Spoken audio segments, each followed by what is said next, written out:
Hello and welcome to another clusterfuck video where I pretend to know what I'm talking about when it comes to self-improvement.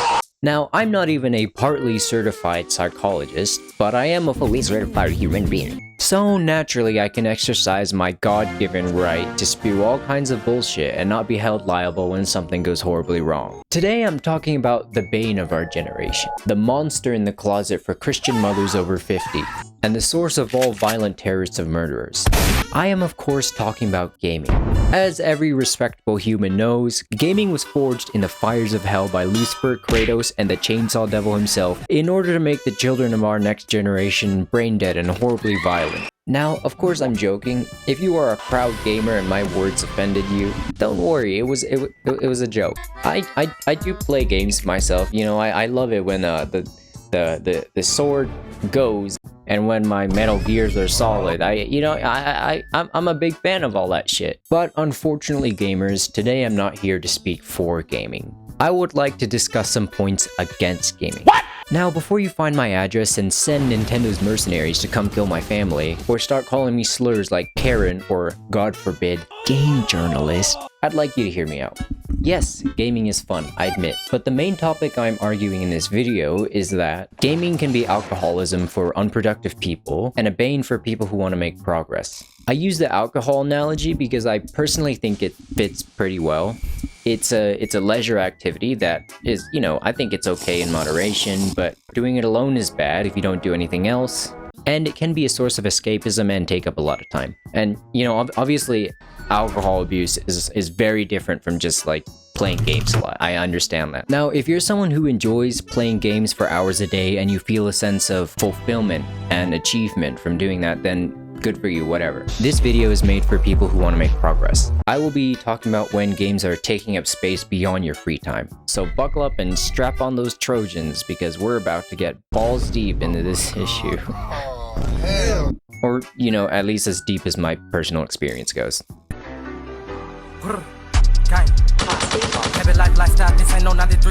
I'll start with a point that's more logical. After all, it's a bit hard to argue with facts and logic. Playing games takes up resources, specifically time and energy. Now, I know this is kind of stupidly obvious, like every other activity ever takes up time and energy, so why am I singling out gaming? Because dipshit, that's what the video is about. Anyways, let's pretend that you have a wallet with a million monies in it.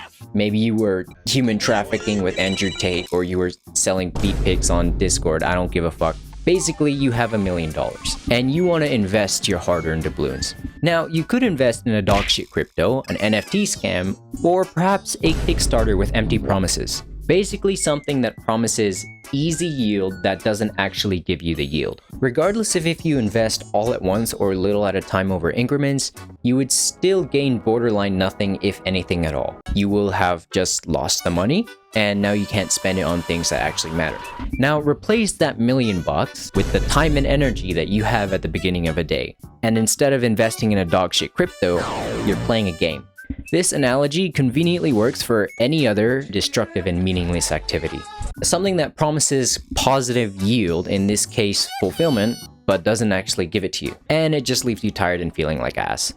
Now, maybe you have the stamina of a goddamn Energizer bunny like XQC or a meth head, and you just have unlimited energy to spend. You never get tired. Your cock is just permanently hard. Well, playing a game still takes up time, regardless of how much energy you have. Regardless of how hard your cock is, time is still required to jack off. Now, I'm not here to tell you how to use your energy and time. I'm just trying to show that, you know, maybe grinding League of Legends for 8 hours a day trying to reach a fictional rank is maybe not the best use of resources.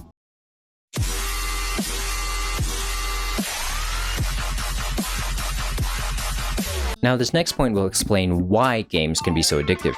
And this way, when you start noticing signs, you won't get sucked in. Every addiction ever cannot be blamed 100% on the addictee. That being said, you're still not blameless, I'm sorry. But anyways, games are quite literally made for you to stay on them. I mean, obviously, that's their whole fucking business model. But games usually have some kind of incremental, like, progression system. This system can be something that is said explicitly or not. Some examples are obviously like leveling, ranking systems, buying better items, a fuck ton of bosses, or raising your relationship with a PNG. Basically anything where you work a certain amount to reach a certain thing.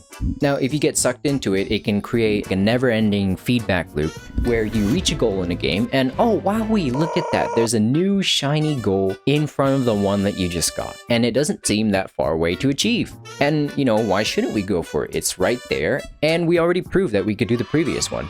So us, like children being given the promise of V-Bucks, decide we'll go for it and we step into the white van. And then when we earn that reward, the game just copy-pastes that process over and over, sometimes adding just a little bit more of distance every time, so our primitive ape brains stay engaged, and we keep getting a happiness hit in our receptors after every milestone. This is why when you start a new game, there's often a lot of like flashing lights and buzzwords, like getting an achievement for literally just entering the game, or being given a lot of free shit. It's meant to lock you in so you end up like Ouroboros eating your own ass over and over again. Now, this structure of incremented dopamine might provide a sense of peace and fulfillment for some. But if you are someone who has other goals and you want to make real progress, it poses a few glaring issues. Number one, the game quietly forces your commitment by throwing you quick, realistically achievable goals, which we already covered. And like in my personal experience, I would often not do my actual work, but because I was so committed to a game, I would actually do the shit in the game as opposed to actually doing the things I had to do. Simply because it was like realistically achievable and the reward was like almost instant. And even if I wanted to do work, the ape brain in my head would tell me that playing a game is easier, so I would do that. Number two, it gets you used to spending regular time on it. And you know, the more time is spent, the more dedicated to a thing that you become. And it tends to be difficult for us to let go of things that we spent a lot of time on. And three, this point was probably the most important, but the hardest to grasp for me. The goals are almost always fucking meaningless.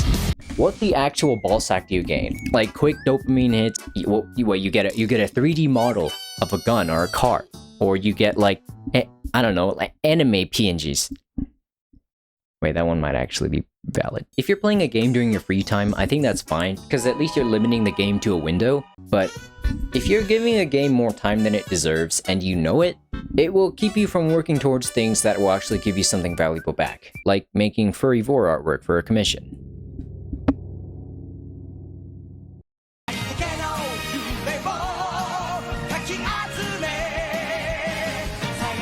This final point is, I think, what is probably the most impactful and the most damaging. Games are always an easy alternative for doing something important that you don't want to do. Because it's super accessible, it's always right there. I did it in the past all the time. For example, like I would rather eat shit playing Roblox Phantom Forces for 8 hours instead of doing a homework assignment that would take me 15 minutes. Scrolling on a timeline, I think, is very similar. People get a positive response to something they see at one point, so they keep going back again and again. Because in their mind, the positive response is guaranteed. And that's why even if you feel like shit while scrolling, sometimes you will still keep scrolling because you had like a positive response at one point. And you know, the positive response is guaranteed, you know, until you stop scrolling. Like I cannot imagine that someone like found a funny meme on TikTok and then they turn off their phone being like, wow, that gave me a big sense of achievement. I feel good, and that meme has changed my life for the better. If you have done that though, then I pity you, because you really must have nothing else exciting in your life if scrolling TikTok is giving you a sense of fulfillment. But anyways, social media is a whole other conversation, and games are a little bit different. The gratification that you get from playing a game gives this kind of illusion of achievement, I think. And the reason it works is because, one, the dopamine response is real, and two, you have to do some kind of input or like work to get to the reward. But obviously, the difference between playing a game and doing something meaningful is that more time and effort is usually required for the meaningful thing, but for the meaningful thing, the sense of achievement and happiness you get from it is more lasting. And also, doing something meaningful usually requires you to like get out of your comfort zone in some way. This is true if you have to like do a homework assignment you don't want to do, or if you're trying to learn a language, or you're trying a new physical activity. You have to like do something new in order to earn it. And you know, in my personal experience, every time I played a game instead of doing something I had to do, I always felt like sweaty balls afterwards, regardless of what game I was playing. And I also had to play like a few hours or more to get my fill, which obviously destroyed my schedule pretty badly. So, you know, if you don't want to feel like sweaty balls, then game responsibly.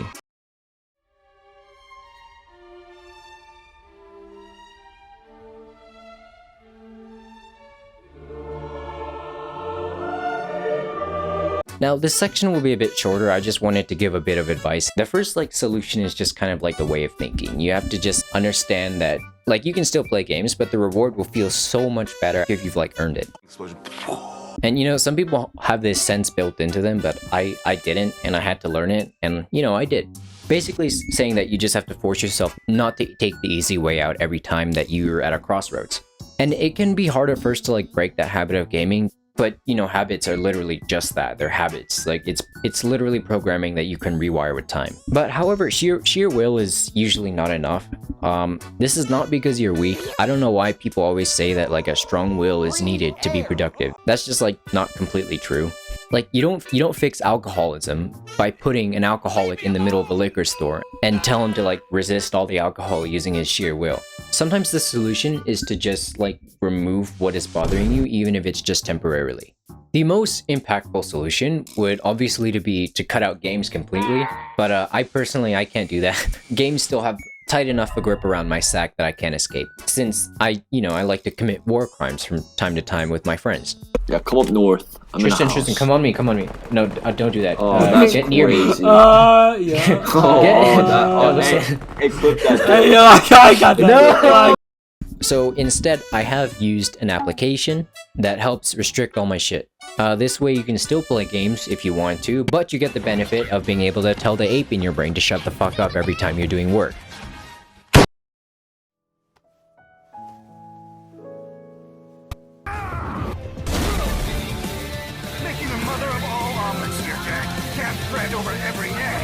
Now, before I end, I'd like to say that gaming is still, pretty fun. Gaming is not, pure evil.